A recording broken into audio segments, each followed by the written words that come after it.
Hello friends, welcome back to Shravani Study Guide channel. ఈరోజు వీడియోలో 24 మరియు 25 తేదీల్లో కరెంట్ అఫైర్స్ అయితే చూద్దాం ఫ్రెండ్స్. నల్సా కార్యనిర్వాహక అధ్యక్షుడి అనైతే సంజీవ్ ఖన్నా గారిని కేంద్ర న్యాయశాఖ ఎంపిక చేయడం జరిగింది. ఇంతకీ నల్సా అంటే ఏంటి అంటే నేషనల్ లీగల్ సర్వీసెస్ అథారిటీ. దీన్నే తెలుగులో జాతీయ న్యాయ సేవల ప్రాధికార సంస్థ అనైతే అనడం జరుగుతుంది. ఈ సంస్థకి పేట్రన్ ఇన్ చీఫ్గా చీఫ్ జస్టిస్ ఆఫ్ ఇండియా అయితే ఉండడం జరుగుతుంది. ప్రస్తుత సీజే ఎవరు అంటే చంద్రచూడ్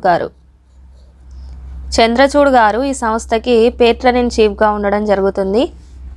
కార్యనిర్వాహక అధ్యక్షుడిగా సుప్రీంకోర్టులో సీనియారిటీ పరంగా 2వ స్థానంలో ఉన్న వ్యక్తిని అయితే ఎంపిక చేయడం జరుగుతుంది. అయితే ఈ 2వ స్థానంలో ఎవరు ఉన్నారు అంటే కిషన్ కౌల్ గారు. ఈ కిషన్ కౌల్ గారు 25వ తేదీన తన పదవికి అయితే రాజీనామా చేయడం జరుగుతుంది. కాబట్టి తర్వాత స్థానంలో ఉన్న సంజీవ్ ఖన్నా గారిని అయితే కేంద్ర న్యాయశాఖ కార్యనిర్వాహక అధ్యక్షునిగానైతే నియమించింది. ప్రస్తుతం ఉన్న ప్రధాన న్యాయమూర్తి చంద్రచూడ్ గారు తన యొక్క పదవి విరమణ ఎప్పుడు అంటే 2024వ సంవత్సరం నవంబర్ 10వ తేదీన ఇతను పదవి విరమణ అయితే చేయడం జరుగుతుంది. ఆ తర్వాత చీఫ్ జస్టిస్ ఆఫ్ ఇండియా ప్రధాన న్యాయమూర్తి ఎవరు అవుతారంటే సంజీవ్ ఖన్నా. హైదరాబాద్ అడ్వకేట్ జనరల్గా తెలంగాణ సీనియర్ న్యాయవాది ఎవరు అంటే ఏ సుదర్శన్ రెడ్డి గారు. ఈ ఏ సుదర్శన్ రెడ్డి గారిని హైదరాబాద్ అడ్వకేట్ జనరల్గానైతే రాష్ట్ర ప్రభుత్వం సూచించడం జరిగింది. ఇందుకు గాను అనుమతి కోసం రాజ్భవన్కి అయితే సమాచారం పంపడం జరిగింది. గవర్నర్ గారి ఆమోదం రాగానే జీవో విడుదల చేయడం జరుగుతుంది. ఇతను 2011వ సంవత్సరం కిరణ్ కుమార్ రెడ్డి గారు ముఖ్యమంత్రిగా ఉన్నప్పుడు అతని ప్రభుత్వంలో ఉమ్మడి హైకోర్టు అడ్వకేట్ జనరల్గానైతే ఇతను పనిచేయడం జరిగింది. ఇతనికి ఉన్న స్పెషాలిటీ ఏంటి అంటే అడ్వకేట్ జనరల్గా పదవి చేపట్టిన తొలి తెలంగాణ న్యాయవాది సుదర్శన్ రెడ్డి గారు. ఇతని స్వస్థలం ఏంటి అంటే జగిత్యాల. ఆస్ట్రేలియాలో జరిగిన ఏకైక టెస్టులో భారత మహిళల జట్టు విజయం అయితే సాధించడం జరిగింది.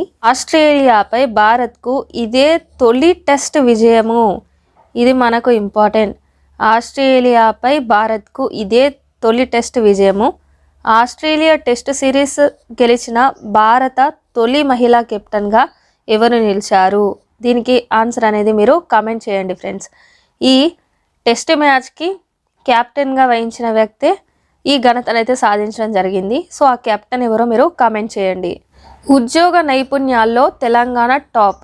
ఈ రిపోర్ట్ ఎవరు ఇవ్వడం జరిగింది అంటే ఇండియా స్కిల్స్ అయితే ఇవ్వడం జరిగింది. ఇండియా స్కిల్స్ రిపోర్ట్ ప్రకారము తెలంగాణ టాప్లో రావడం జరిగింది.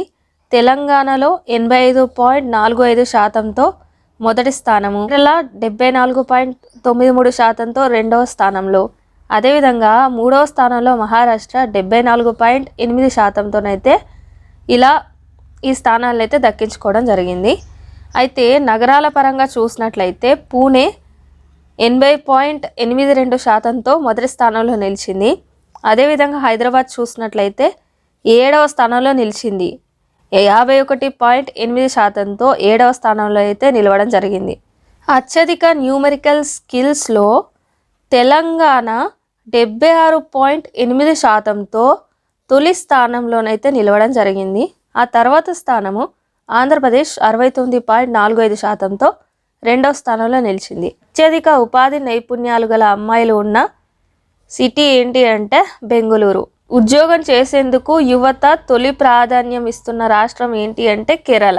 ప్రస్తుత ఆర్థిక సంవత్సరము 2023-24 దేశీయంగా విమాన ప్రయాణికుల సంఖ్య అనేది 15.5 కోట్లకైతే చేరిందని నివేదిక పేర్కొనడం జరిగింది. ఆ నివేదిక ఇచ్చింది ఎవరంటే CAPA India, centre for aviation and part of aviation. ఇది విమాన రంగ సలహాదారు సంస్థ. దీని ప్రకారము దేశీయంగా విమాన ప్రయాణికుల సంఖ్య అనేది 15.5 కోట్లకు చేరింది. నిలిపివేసిన విమానాల సంఖ్య ఎంత అంటే 200. అండ్ ఇంకొక అంశం కూడా పేర్కొనడం జరిగింది. 2024 మార్చి చివరి నాటికి అంతర్జాతీయ మార్గాల్లో దేశీయ విమాన ప్రయాణికుల సంఖ్య 7 కోట్లకు పైగా ఉండే అవకాశం ఉందని చెప్పి కూడా ఈ కాపా అనే నివేదిక పేర్కొనడం జరిగింది ఫ్రెండ్స్. 2036 ఒలింపిక్స్ భారత్లో జరిగే అవకాశం అయితే ఉంది. గుజరాత్ అహ్మదాబాద్లో 2036 ఒలింపిక్స్ నిర్వహణపై కేంద్ర హోంమంత్రి ఆశాభావం అయితే వ్యక్తం చేశారు. నరేంద్ర మోడీ క్రికెట్ స్టేడియం సమీపన ఉన్న సర్దార్ పటేల్ కాంప్లెక్స్ లో జరిగే అవకాశం అయితే ఉంది. ఒలింపిక్స్ కి బిడ్ ని సమర్పిస్తామని మోదీ గారు ఆల్రెడీ ఒకసారి ప్రకటించడం జరిగింది. ఒకవేళ ఈ బిడ్ ని గనుక ఒలింపిక్స్ కమిటీ అంగీకరిస్తే సర్దార్ పటేల్ కాంప్లెక్స్లో మన ఇండియాలో 2036 ఒలింపిక్స్కి అయితే ఆతిథ్యం వహించనుంది. దీనికి గాను 4600 కోట్లు నిధులు అయితే మోదీ గారు కేటాయించడం జరిగిందండి. నౌకాదళంలోకి ఐఎన్ఎస్ ఇంఫాల్ స్వదేశీ పరిజ్ఞానంతో రూపొందించిన గైడెడ్ మిసైల్ డిస్ట్రాయర్ యుద్ధ నౌక భారత నౌకాదళంలోకి అయితే చేరనుంది. హిందూ మహాసముద్రంలో దేశ రక్షణ సామర్థ్యాన్ని మరింత పదును పెట్టేందుకు గాను ఈ యుద్ధ నౌకనైతే తీసుకురావడం జరుగుతుంది. ఇలా ఒక ఈశాన్య రాష్ట్రం పేరును యుద్ధ నౌకకి పేరు పెట్టడము ఇదే మొదటిసారి. ఐఎన్ఎస్ ఇంఫాల్ యొక్క బరువు ఎంత అంటే 7400 టన్నులు. అదేవిధంగా దీని యొక్క పొడవు ఎంత అంటే 164 మీటర్ల పొడవు ఉండడం జరిగింది. ఇందులో అధునాతన ఆయుధాలు స్పెన్సర్లు అయితే ఉన్నాయంట. ప్రముఖ స్వాతంత్ర్య సమరయోధుడైన మదన్ మోహన్ మాలవీయ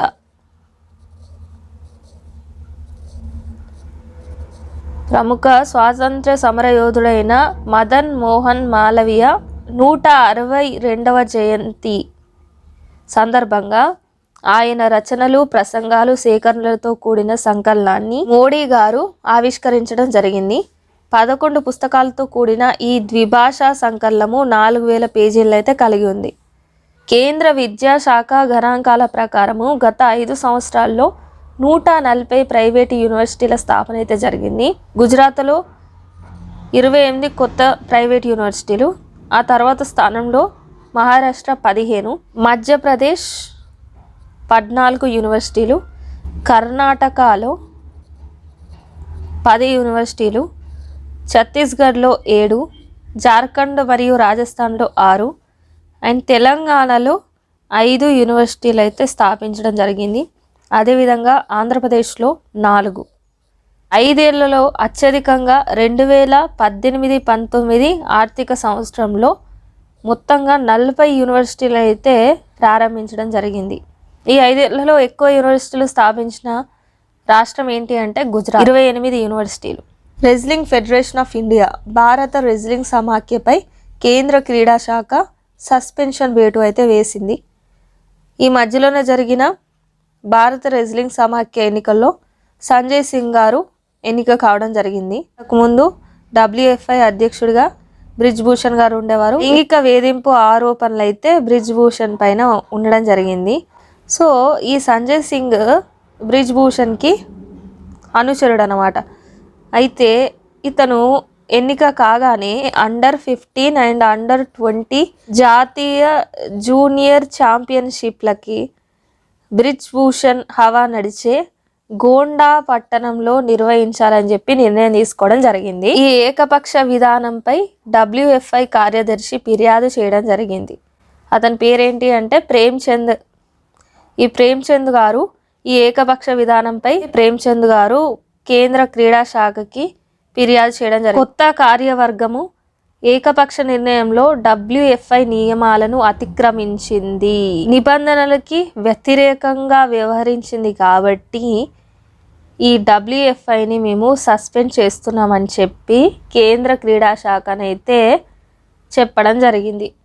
గిన్నిస్ వరల్డ్ రికార్డులో కూచిపూడి నాట్యం, Kuchipudi dance lesson Guinness world రికార్డులోనైతే చోటు సాధించింది.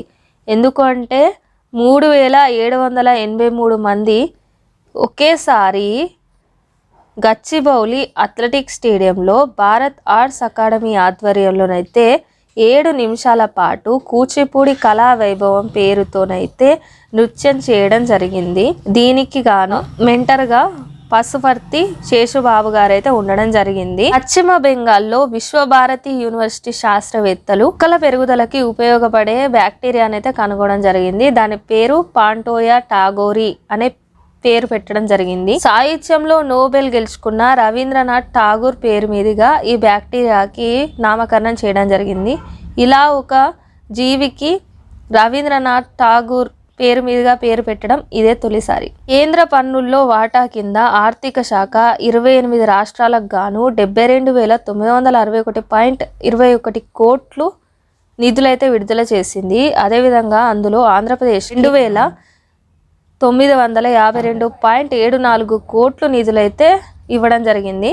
అదేవిధంగా తెలంగాణకి 1,533.64 కోట్లు నిధులైతే విడుదల చేసింది. ఇలా చెప్పిన ఇన్ఫర్మేషన్ మీకు యూస్ఫుల్గా అనిపిస్తే ఖచ్చితంగా లైక్ చేసి మీ ఫ్రెండ్స్తో షేర్ చేయండి. ఇలాంటి మరిన్ని వీడియోల కోసం నా ఛానల్ని సబ్స్క్రైబ్ చేసుకోండి ఫ్రెండ్స్. మరొక కరెంట్ అఫైర్ వీడియోలో కలుద్దాం. Thank you for watching.